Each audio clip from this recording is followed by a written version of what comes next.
everyone, happy Monday. Welcome into Attacking Third, presented by CarMax, the way car buying should be. Alongside Darian Jenkins and Christine Cupo, I'm Lisa Carlin. Welcome, it's Monday. How was your weekend? Christine, how's it going? It's Monday. It's sadly Monday. It's Monday. It's exactly the vibe of the day. But no, my weekend was good. I was here on Friday, so we kicked off the weekend with some friendlies. And then over the weekend, what did I do? I think I slept, which is... And then I went to a baby shower. Oh, and I did not have to play any weird baby shower games. That's which fun. I will go to all your baby showers if there are Aperol spritzes and no weird games. Oh, well, that's nice at least. Yeah. What about you, Darian? How was your weekend? Mine was good. Spent it with you. Watched a lot of women's national team stuff, which I know we're going to get into today, but it was good. It was a lovely weekend. Yeah. It's getting cold, though. I know, but it's nice. Like, the sun is beautiful this time of year because when you're in it, it's really warm, but otherwise it's like a crisp morning. Lisa went apple picking is what she really wants to say. Lisa did the fall girl apple picking. I went apple with picking a pumpkin spice latte. Yeah, and Were then you in a flannel? I don't know. No, probably not. I don't even remember. It was last week. I went apple picking last week, but I ate an apple that I picked right before the show today. It was very good. While feel listening very to Taylor organic? Swift. My mouth is just a little Are you feeling itchy. very Nara Smith? Like, are you in your... I am. Apparently, yourself, if you Era? put them in the fridge, they last until through December, January. So I don't know. If you guys want an apple, I'll bring one in for you. Maybe a fresher one. I don't want to wait till like January. Okay, this week I'll bring them in. Fresh apples. Fresh apples, fresh players playing for the U.S. Women's National Team. Great transition. Thank you so much. I didn't know where I was going to go with that one, but I got there eventually. We had some first-timers taking the pitch for the U.S. Women's National Team in their second of 3 friendlies. This one against Iceland. It concluded Sunday. The U.S. ended up winning 3-1, but we got to see debuts from Emma Sears. We also got to see Emily Sams take the pitch for the first time. Yasmin Ryan earned her first start, but the U.S., it's a come-from-behind win that took until the 72nd minute. Goals from Lynn Williams, Lindsay Horan, and Emma Sears. Christine, what was your take on this U.S. Women's National Team match? My take is that for what they have, the rotations that they've gone through, especially just in these 2 matches, I think the kids are extraordinarily great. The teenagers that popped off, the players that we've been waiting to see, like Emily Sams, we really, I mean, at least I did. I think we collectively were waiting for her to actually get some real minutes. They look good, and they look fierce, and they look pretty composed for what it could have been. I think the response from the U.S. is something that really impressed me. We saw the U.S. go down for the first time under Emma Hayes and have to come from behind. They concede on a quarter kick, an unbelievable Olympico to Iceland. I mean, Iceland is... They only score bangers. Very good at scoring really impressive goals, and that's what the U.S. needs to be faced with in friendlies. How they respond to moments like that, marking on set piecing, like what you can do to change that, if anything. And those are the problem-solving things that the U.S. has to face, and the way that they responded after going down and the subs that came in off the bench changed the game for the United States. And to me, that is a very good response. Yeah, I completely agree. Sandra and I did a recap episode last night after the game, and those mistakes, Casey Murphy jumping a little too early, timing off, U.S. having nobody on the back post that could have cleared it. Those are things that we learned from. The U.S. doesn't get tested like this. This is why I like the matchup with Iceland so much, because we actually got to see players get exposed. We saw Emily Sams have to go 1v1 against Svendis Jonsdottir, probably one of the fastest forwards out there. She's great technically. She's a really good finisher. And she was so smart in how she played against her. And I think, for me, Emily Sams is one of the players from this camp. I know there's still a game left, but that has solidified that she's getting called into the next one. And I wanted to ask you guys. The gold medal didn't do that for her? Well, to get lucrative minutes going to the next camp, like that is such a competitive position at center back. Who, for you guys, from what we've seen so far, that's new to the camps or maybe hasn't been called in yet, really has made a name for themselves for next year getting called into national team camps? Alyssa Thompson. Yeah, I think down. she's solidified that she really truly belongs there and can be effective when called upon now. Mm-hmm. Yeah, Alyssa Thompson did such a good job of rising to the occasion and not letting any of the past experiences on the national team or with a club team dictate how she was going to influence the game, because she was put into a lot of different roles under Emma Hayes these past just 2 games, and she's been able to problem solve in the moment, create chances for herself, for other people, and just have joy Yeah. in playing the game, which is really impressive to see. She'll be back. She'll be back in the camp. 100%. From the first friendly under Emma Hayes against Iceland to the second one, Hayes had 7 different changes in the starting lineup. The only constants in this friendly on Sunday was Mallory Swanson up top, Sam Coffey in the midfield, Jenna Neiswanger, and Emily Sonnet across the back line. Debuts for Emily Sams getting her first cap and her first start in the back line alongside Sonnet. Yasmin Ryan earned her first start and just her second cap across the front line. Jaden Shaw in the front line as well. Darian, what change in the lineup had the biggest impact Sunday? I'm actually going to go with Casey Kruger. I thought she was stellar in this match, playing on the right and the left. I mean, her anticipation and how she's able to cover in the back line while, 5 seconds before being up in the 18, sending a cross in or combining with Yasmin Ryan on that right side. She, for me, was such a constant spark and such a reliable player in position that there was never much worry if you knew that she was in like a 50-yard vicinity of the ball, especially in the back line. There was one play where I think it got chipped over Jenna Neiswanger on the far left from a set piece, and she came horizontal like 80 yards across the field, backtracking, and was able to regain possession and then get back out on the right flank. So she's a player for me that I think was lights out in this match that we haven't really spoken about. Who impressed you that changed? That change, it's so hard because I feel like I also have like my favorites, I know I have my inherent biases that I have to like, sort of lean into. But I feel like, Kruger did a great job. I like Emily Fox in that role. I think what I would like to see though is them use her more for that get up on the right side. Fox or Kruger? Fox versus always working on that left side more. Like I feel like they're always sort of Neiswanger has the freedom, and I feel like that's probably why she got the start over both sides, but they really like to use that left side more often than the right. And I do think that she does a really good job of doing that for Arsenal out of that right back role. We saw some changes in the way that Swanson playing on the outside, Jaden Shaw playing as the 9. When you think about players that, Darian, are so versatile in different roles that they can play and how they can play those roles, where do you prefer Shaw? Where do you prefer Swanson? Where do you prefer Haran, who played a little bit higher up in one of these games? Well, I love the 9-10 press that the U.S. is doing because it's so hard to break down. I mean, when you're in the back and you're confronted with every player is blocking a perfect pocket of space, and you have speedy players at that can just close you down in a second, it's really difficult. This group starting, I didn't love the 9-10 press with Olivia Moultrie and Jane Shaw. I actually think those players play so similarly in that position where they both they're super technical. They like to be on the ball. They like to have back to goal, half open, checking into a pocket. They like to combine, move quickly. I don't know if them starting at the same time in those two positions was the best. We were able to get the best out of the both of them. We didn't see that spark from Shaw. We didn't get to see Olivia Moultrie and her vision and precision passing ability that she has because it was so stuffy. There wasn't anybody stretching Iceland or having a threat in behind that gave them the space to operate in front of them. I think it worked in Iceland's favor, actually. So I think we didn't get the best out of them. Shaw, I definitely prefer in the 10. What if you had Moultrie and Shaw both centrally and you had someone like a Lynn Williams up higher? I think that would have worked out so much better. Then there's space. I mean, you're so worried about Lynn Williams or Alyssa Thompson. Even Mal Swanson, we didn't get to see that much of her. And Yasmin Ryan wasn't looking to go super long. She was wanting to be more on the ball, which is how she plays with Gotham. I totally get. But I think the game was asking for that. I think if that were the case, say Lynn Williams was started at the 9, we would have seen completely different pockets of spaces and more time for Olivia Moultrie and Jaden Shaw to start cooking. Give them touches on the ball and space to play. How much do you attribute that to just different styles from club to U.S. duty for some of them? Of who? Just adjustments for Moultrie or, say, Yasmin Ryan, the asks of her versus what she's already been doing?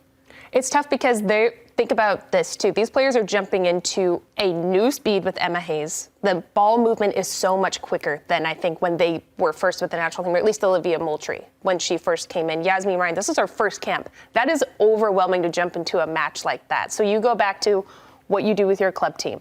I think now that they have those minutes under their belts, I'm interested to see next game, if they get minutes, what are you going to do now? Now, what is the game asking for you? But bring your own uniqueness to it. Bring your game that got you to these moments into the match. Do you think Emma Hayes had similar analysis from the first half as you did right there? Because you have to try those players, right? If you have two players that are similar, but you don't know how they're going to play, right? This was a very experimental for Hayes to put both Shaw and Moultrie in there at the same time. Ryan, there was so many changes. In the second 45, she changed everything around. Was that a direct result of how it was failing in the first half? I believe so. And they needed a score. You needed threats in behind. And I think watching Iceland, we have to give credit to Iceland. They played a really good match. Both matches, they were great. And they had a lot of changes as well. But I think because there wasn't the imminent threat in behind that we saw from Alyssa Thompson in the first game, where my God, they were so worried about her going 1v1, trying to get end line, sending crosses in, that they were thanking everybody that the U.S. was sitting in front of them. And I don't think it exposed them enough. And so I would like to think that Emma Hayes and I thought the same, girl, come on. But we'll see. Maybe they were, but maybe she had pre-planned these subs. But I do think the second half adjustments changed the game in the U.S. favor. I'm going with she definitely had the same vision as Darian. Yeah. Also because Emma's known for making these changes mid-game. That's part of her anecdote and what she's been successful with. So the U.S. has one more game that they get to play against Argentina. It's set for this Wednesday in Louisville, Kentucky. Attacking Third will have a recap immediately following that match. But when you think about the players that Emma Hayes has already started and given minutes to, she's talked about how she's going to rotate a lot and she doesn't want one player to play multiple minutes across all of these matches. There's also NWSL final day of the regular season and playoffs to come. Who do you want to see in this final match for the United States, Christine? You know what? I'd like to get another look at Mel and Son. I think that she's got pace just to see what she can actually do with a little bit of a deviation in style outside of Bay, just to see, hey, what do you got, kid? I like that one. More Alyssa Thompson. I want to see Ashley Sanchez get minutes. Yeah. She needs to ball out. She's been doing so well with North Carolina. I think she's going to thrive with this national team, the speed of play, the tight pockets. I really want to see her, but I want to see the 3-5-2 that Sandra and I keep putting out there. We saw a glimpse of it. We saw glimpses of it. Think she'll start that way? I don't know if she'll start that way, but I think it's such a good back pocket formation to have when you need to score because, oh my God, is that such an overwhelming formation to try to play out against? As a defender, that's terrifing. To go against the front line of you have Lynn Williams, Mel Swanson, Alyssa Thompson, Sophia Smith. It's everybody insane. ready to run They're and all close just down. Running at you. I want to see Naomi Girma and Emily Sams in the back line together as a defensive pairing. That'd be juicy. Sana and Sams, it worked good. I think we saw really bright spots from Emily Sams as a defender. She was so good in this game, never getting flustered, being so good on both sides of the ball. I want to see her distribution be elevated a little bit more. I don't think we saw much of it. There wasn't enough penetrating passes for me. But her and Girma together, I think that would be a really good partnership. So Sam's on the right, Girma on the left? Yes. I want to see them together. I think that could be future center back pairing for the U.S. moving forward. I like it. Lisa Carlin said it here. I like that one. Don't go anywhere, guys. We're going back to summer, chatting Kansas City and Gotham in the Summer Cup. Stick with us.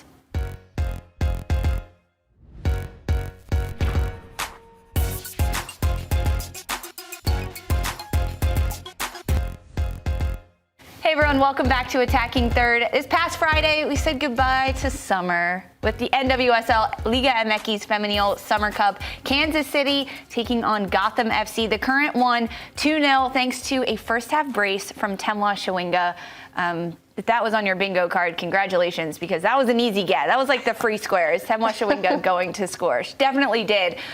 Darian and I were on the coverage for this one. We got all of Darian's thoughts. I want to know yours, Christine. This final, Kansas City Gotham, what did you think of it? I've loved this Kansas City team all season. They've just been really fun to watch, but I'm moderately obsessed with Temwa Shawinga. Like, she's just going to come pull up and make a brace look easy, make a hat trick look easy. She's inevitable, and unfortunately, they're playing a very depleted / refurbished Gotham side that's just atypical from what they're used to facing. So I feel like going into it, I didn't have super high hopes for Gotham. They have had a lot of depth, but I think with just the reinforcement signings and just some of the elder players, I'll call them, the vets, left in their wake, I feel like a relatively whole Kansas City side is really hard to stop. Kansas City's game plan was pretty effective and pretty solid. What did you see from the current Darian that worked so well, especially against Gotham? I loved that they weren't trying to be so obviously transitional that, I mean, I personally predicted that Kansas City were just going to be, because Gotham likes that aggressive high line. They like to suffocate you with their counter press really high in your own defensive third, whereas Kansas City actually played out. And a lot of that is Gotham's press that is so defining of how they play was a little bit jumbled due to different personnel. I mean, it was Shayna Matthews, Coach Juan Carlos Amros told us she flew in the day before the match. You don't get a lot of time from retirement. She's out of retirement with children. Yes, with children. She's so badass. Warrior. Yeah, she's incredible. But trying to get all of those players tactically on the same page is difficult, and I think Kansas City came out and took advantage of it. I mean, both of their goals were identical plays. It was off the training ground, a pass from a defender into the pocket of space. Claire Hutton, who I think we've seen her excel in that midfield position. They missed her a lot when she was at the World Cup. And then the combination play between Labonta, one touch to Shawinga on the back shoulder of a center back. It just sliced and diced through Gotham's game. It was more unpredictable than them being so transitional with Shawinga. Gotham fans will throw rotten eggs at me if I don't ask this question. Was Shawinga offside? Yeah. Both goals are one. But we went old school. No VAR. Let's go. Just a hair offside. But the two goals that Gotham conceded were the first two that they had conceded all of the Summer Cup competition. Does that change? Does this friendly or this final, Christine, between Gotham and Kansas City change the outlook on Gotham's Summer Cup performance as a whole? No, I don't think so at all. I mean, it makes sense, right? You have AKB normally in goal. She's a brick wall. When you have deviation just in personnel and otherwise, you're going to have some hiccups. I don't think that this tarnishes their Summer Cup run at all. And as a whole, I think they're still a fairly decently run machine, if not like one of the best in the league. I also think Gotham should be very proud of how they performed, considering how many players they were missing. When you have a team made up of national team players, I mean, this is gonna hurt, and some injuries. But the players that came in, I was so impressed by, and I think some of these players, Shayna Matthews and Mana Shim, these are players whose backs the league was built on. To have them come out of retirement and get some minutes with Gotham in a freaking final during the latter half of the season. Not the middle of the season. It's not summer anymore. It's definitely fall. Sabrina Flores, all of these players, I think, Nicole Baxter, it's so impressive for them to come in and get minutes. And, to not drop the level was very impressive. And for Gotham to get these players to come back in shows that they're going in the right direction. And I love this for them that they got honored in this match at a final. Mana Shim made her first start in an NWSL competition since June of 2018. See, and she played like 80-something minutes. And looked fine after. Yeah, straight from the law offices to the pitch. And she does great. So for players like that, it's fun. They get to relive a little bit of their glory days as professionals. They get the call. That's a very big honor when you're a retired player and you get the call from a coach saying, we're in a final. Can we sign you for a few days and join this? But overall, the Summer Cup, pros, cons, let's start positively. What are some pros of the Summer Cup and the competition? It's a competition, and you get to see players that you ordinarily wouldn't get to see necessarily. And they get some minutes, and that's always good. That's always good. Darian? The visibility between the leagues. I think we got so many good looks of players that we haven't heard of, haven't seen from Liga MX that got to play against some of the best players in the NWSL. I love that. I think the challenges were different. It presented so many different looks and opportunities for players that maybe can go in between leagues.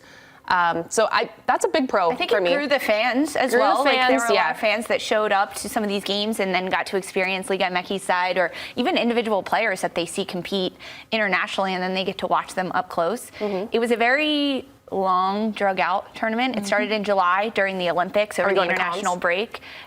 Yeah, we're going cons here. And the final was in October. So it was a long mess of a tournament. What were some of the other cons, perhaps, that go into it? Cons, it impacts the Liga MX Apertura season because they had started just a week alongside the Summer Cup tournament, which is a disadvantage. NWSL players that have been out of regular season play due to international break and otherwise that are going to be coming back. Some significant teams still trying to make playoffs that are going to be coming back on a hairline from international duty, conflating with Summer Cup. So these teams have been like kind of gutted to come back again. It just, I don't know. It's the packed fixture schedule that I have a qualm with. The exhaustion of players. These are times that are built in for you to rest. And for these players to not get that, we saw so many more injuries and knocks that have then filtered into the regular season for both teams, both leagues, is tough for me. So I don't love that. I think it's a great workshop of a tournament in the middle of the season, but I would love if we just played some friendlies. It was better or worse than the Challenge Cup? Yeah. I hate Listen, I think these are all very good in theory, poor in execution. Like they can be revisited in better ways, perhaps better timed. Yeah, that makes sense. I think the point was to have matches during an international break for all the other players, but it just provides a lot. Teams You can got set too up many, friendlies. too many miles on the same legs in different places at the same time. Don't go anywhere. We're talking other international friendlies around the world from the past week. Stick with us.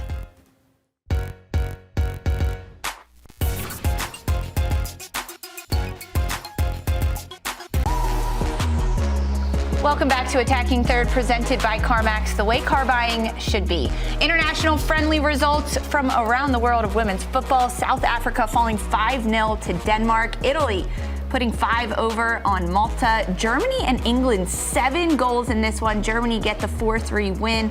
France wins 3-0 over Jamaica. Ecuador and Chile come to a 1-1 draw, same as Switzerland and Australia. Spain and Canada also on Friday, a 1-1 draw. Netherlands, holy cannoli, put away 15 over Indonesia. One of the most entertaining and perhaps chaotic games happened Friday between England and Germany. There was a Julia Gwynn brace for Germany. Georgia Stanway for England ends up with a brace. Germany goes up 3-0, and then they ultimately win 4-3. But when you think about England, Darian, they go down 3 goals against Germany and ultimately concede 4 in this match. Defensively, where did it fall apart for the Lionesses?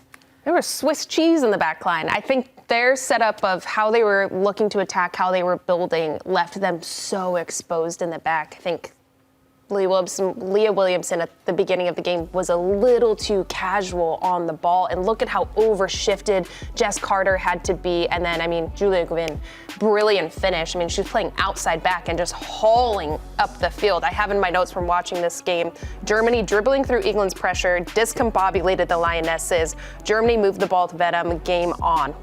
Anytime there was a transition and Germany were able to dribble to break England's pressure, it totally lost the English players. I think it just showed that everyone's catching up. Germany saw their weaknesses, attacked it, dribbling, breaking lines, and then their finishing was impeccable. And England just looked like it took them so long, and they were relying on Lucy Bronze and Jess Carter to try to cover in the back line a lot, and it just didn't work. Germany sended so many numbers forward that it was overwhelming for England's back line. A tale of two sides also for Germany, though, because they go up 3-0 and they allow England back into the game. What fell apart there for Germany? Yeah, it seems they had actually forgotten to play some defense. They came out so hard and attacking and pressing and sort of suffocating England, which caught them by surprise to their credit.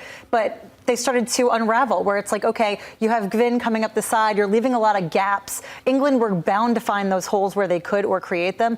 Their attack hasn't really historically been a problem. In fact, I probably shoe in mouth had hyped all their firepower ahead of this match, and then they just conceded so many just holes, gaps, errors galore.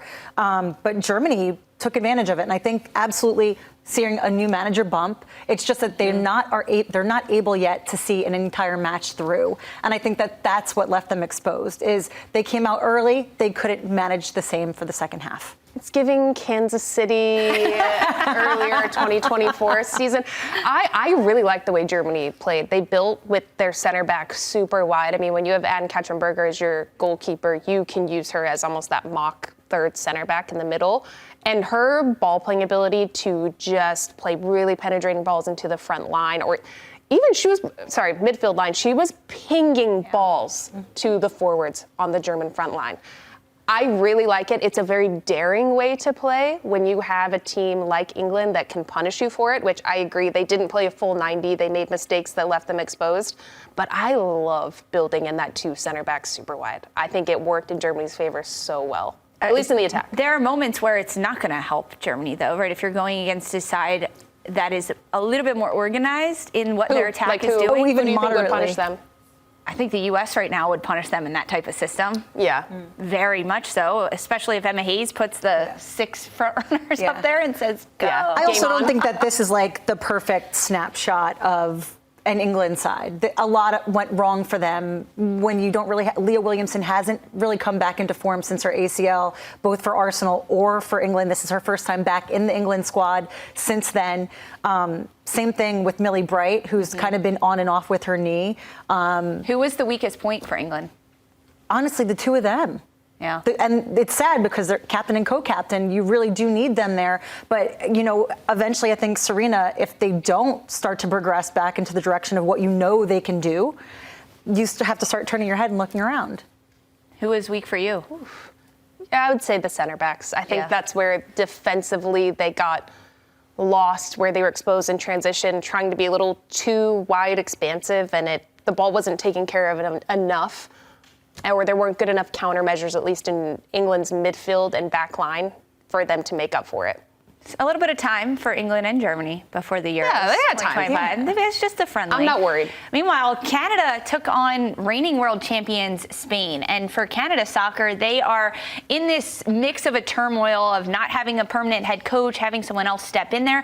And Canada gets a goal in the 49th minute. And then they hold Spain scoreless until the 89th. That is when the equalizer comes from the Spanish side. Darian, defensively, what was working so well for Canada? Man, their box defending was superb. I mean, Spain had 32 shots, you guys. That's insane. My God. 32 shots. It's a horrible game to play in my opinion, because it's not fun. You're just defending the entire time. But I thought until the 89th minute, Canada did so well to lock them out. They were really organized. They were marking well. They're throwing life and limb on the line, which is what you want from a team. That's what you're relying on. So they don't have a permanent head coach. They're just getting out of all of the drone gate drama. But knowing that they have each other, that they're defending like this is such a solid confidence marker for this Canada women's national team. But it's Spain. It was the last 10 minutes. I was like, it's going to happen at some point. They're going to score. And then what do you know? Almost felt inevitable for Spain to get one. But when you think about this Spanish side, Christine, they are seen as a powerhouse, right? Even heading into this match, we were like, oh, Canada's going to get pummeled against the Spain side. And they didn't. Absolutely. I mean, obviously, this is going to be a proving opportunity, but I think that it's going to mean a lot more to Canada, too, given just the flux that they're in. That's not to say that Spain aren't also in sort of similar situation with just everything that's gone on off field. They don't certainly feel galvanized like they were coming into their last win, but they're still a strong squad, right? They know what they can do and how they can do it. I don't think that a win in a friendly against Canada is going to mean all that much to Spain, but it'll mean a lot more to Canada. That's a very nice, politically correct way to put that. I like that, Christine. Okay, elsewhere in the international friendly news, France took on Jamaica. France get a 3-0 win. Darian, when you think about this French side, who impressed of this match? Which players stood out to you? Mateo stood out to me. I think obviously this is a French team that's dealing with a lot of injuries, a lot of turnover, coach change. There's just a lot up in the air, but we always say France is so talented, but we don't see much come out of it. And I think this game we saw some new fresh faces, a little bit of a different style of play that was so enjoyable. And I really liked Mateo. She had a goal. She hit the crossbar in the first half, and she just looked really dynamic. She connected well with everybody. I think she caused a lot of problems for Jamaica's back line. So yeah, I liked this look for France. It's new. Yeah. It's a new look. How do you think it could fare moving forward, Christine, in European competition for this French side? I'm always like, allez! Like, I love this French team, and I feel like there's been different iterations in the past that have been really strong, and I feel like they might be finally swinging back in that direction. I love Sandy Baltimore. She's been absolutely fire, like, club and country. So I'm looking to her, right? Like, obviously Wendy Renard is still there, a mainstay, but like we need the injection of like fresh blood, and I feel like they bring some of the sauce to this team again. Claudia Mateo as well, right? 26 Yes. years old. She will inject some youth into this French side as well and just give them a different look up top. She brings some dynamic looks to them. But we have to give credit to Jamaica, because in the first half, yes, they lost 3-0, but in the first half, they actually looked decent in the attack. I think they exposed France and their very offset back line that we're critical of in really big tournaments where they just really get exposed and scored on and lose and crash out tournaments.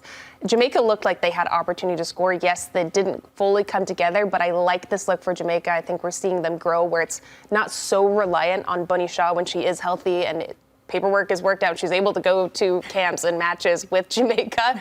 But I like this. I think we're seeing some growth with this Jamaican team finally. If Bunny Shaw was available, how different would the scoreline have been for Jamaica? I actually think they may have scored 1 or 2 goals. Oh, I don't know if they would have yeah. won, but it would have changed France having to lock her down and be a little bit more safe defensively than they were. If not goal scoring, it would have at least drawn bodies from their attack. And occupied space, maybe opening up some of those lanes elsewhere. And the gaps that France leaves defensively, Shaw would have exploited that. She would have. It would have changed. I think it would have changed the game plan as well for France defensively. Well, we didn't get it. Maybe next time, because we've got more European qualifiers coming up. We're chatting about them next.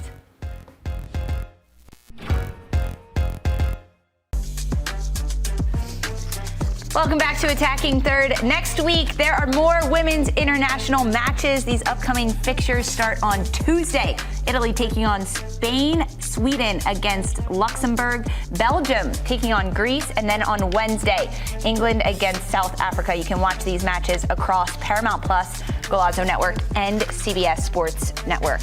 Let's talk Italy-Spain. Italy coming off a 3-0 win over Malta, and Spain coming off a 1-1 draw against Canada. When you think about Italy in their last match against Malta, what is the number one thing they need to take over into this match against Spain? 5-0 win. What did I say, 3? I'm really sorry, 5-0. Give me back my 2 goals. Don't insult her. So sorry about that. Wow. Don't insult our resident Italian.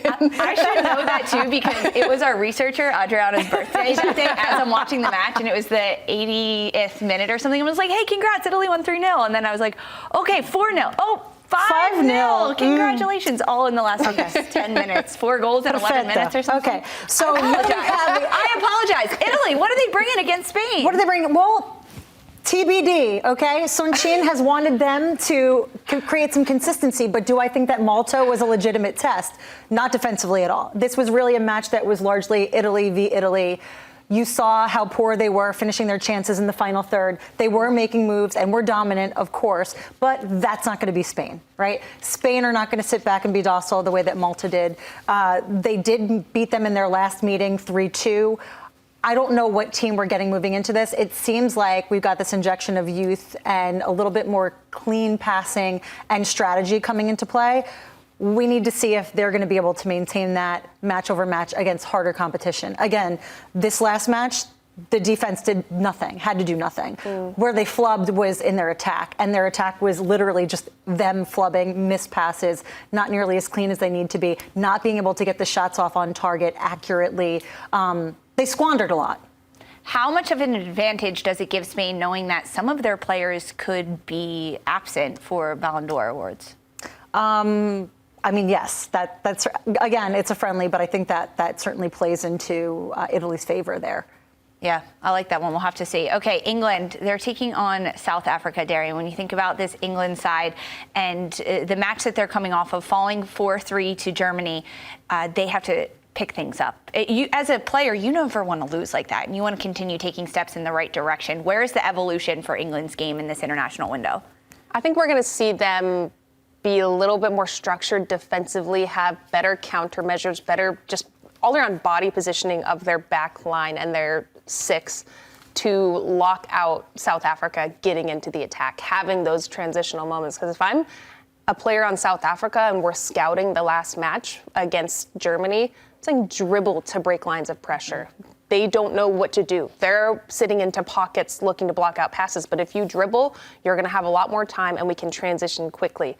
And South Africa has Thembi Kgatlana. I was going to say, who is that player? That's the girl. That's the player. And I think England is going to be so worried about her pace to get in behind those quick transition moments that we saw that Germany had against them.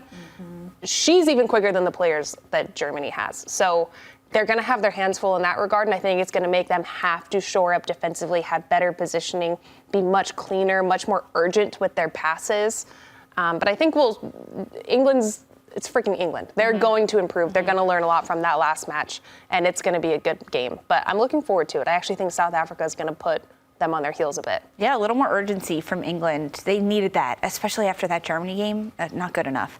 When we take a look at the other two matches, Sweden, Luxembourg, and then Belgium against Greece, these are qualifying matches for the Euros. It's the second round of playoffs, so it was a little bit confusing, the qualification process, but ultimately these teams need wins in order to advance. When you take a look, let's start first with Sweden against Luxembourg.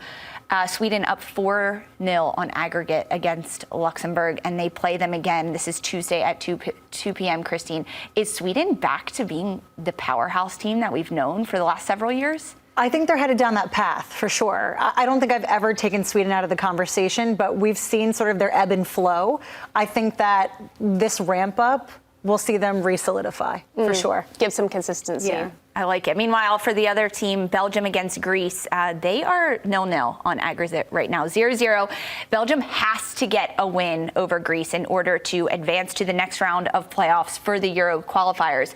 In 2023, Belgium upset England. They also upset the Netherlands in UEFA qualifiers. How much of Belgium's reputation relies on their qualification into the Euros? Massive part of it, because if they can consistently take down these big dogs and be the dark horse and establish themselves as one of those heavy hitters that we're talking about, like a Sweden who, yes, have been a little inconsistent, but you can never count them out. I think these are the matches that can make Belgium that team. And then when you're a Sweden and England and Netherlands, you're going up against Belgium, you realize you have to have everything in order because they could sneakily It's a hit sleeper you. team. It's a good one. Those matches next week. Don't go anywhere. Sandra Herrera joins us. We're playing a little Halloween game. Stick with us.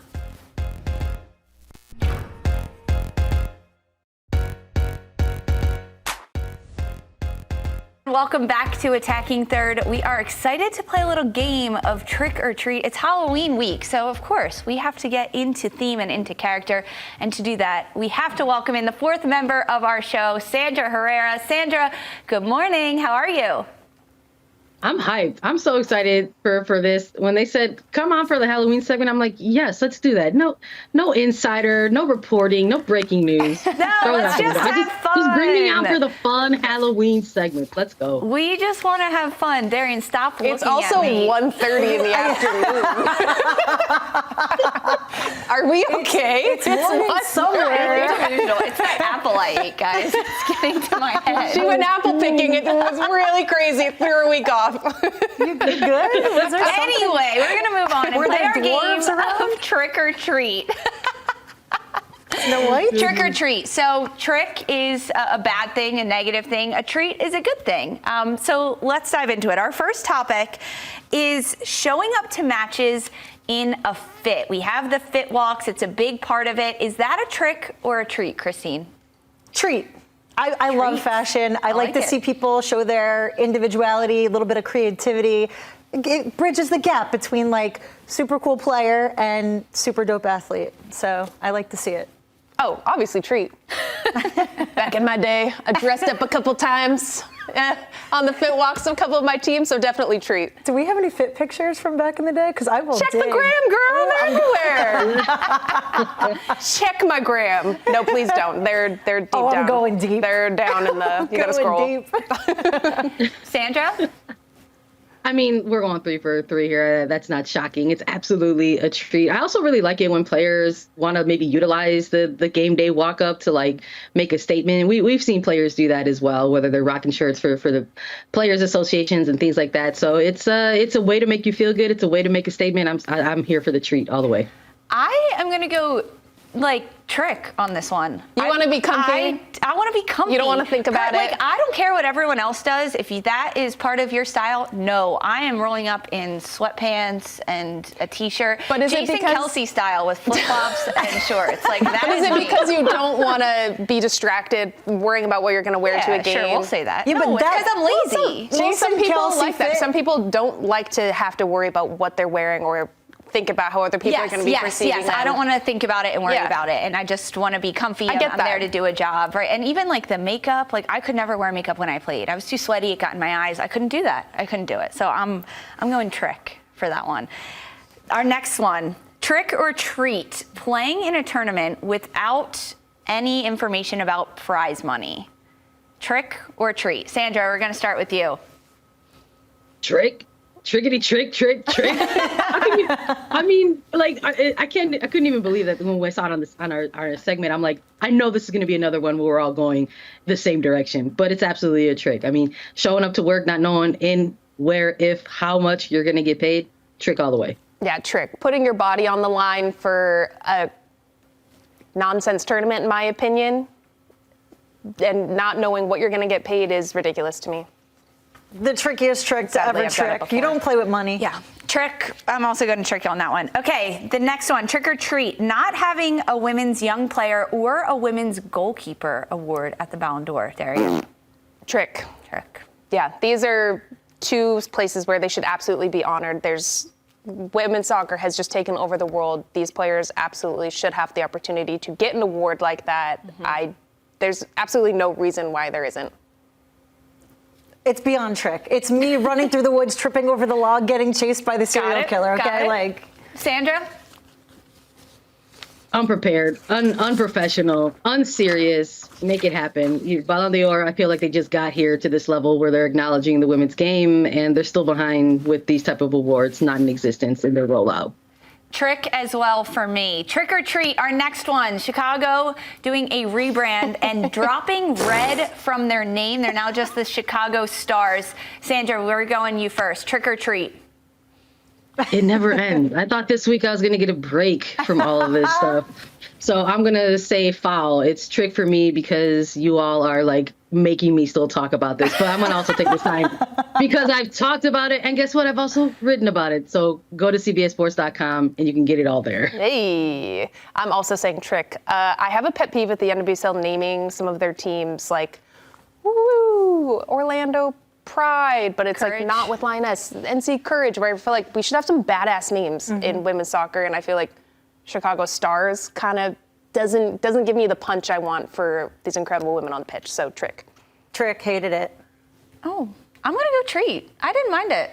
Dare to be different. Subtle rebrand. I think some of the reasoning behind it is a little bizarre, but I'm saying for a rebrand that stays on track with the message you're trying to send as a club while still being subtle. And I also liked the way they roll it out. It's not happening yet. I'm saying trick or treat for that one. Next one, trick or treat. She said trick. NWSL stoppage time. Christine. Trick. Like what the, no, just no. Like we don't need these extended weirdo stoppage times that you're like, how are they doing this math? Like I would like to audit it. Yeah, trick. Sandra? Trick. We're at 1 week left in the regular season, and we're still scratching our heads around all of this extended stoppage time. It's absolutely the trick on all of us. Trick or treat, no VAR in England. Darian.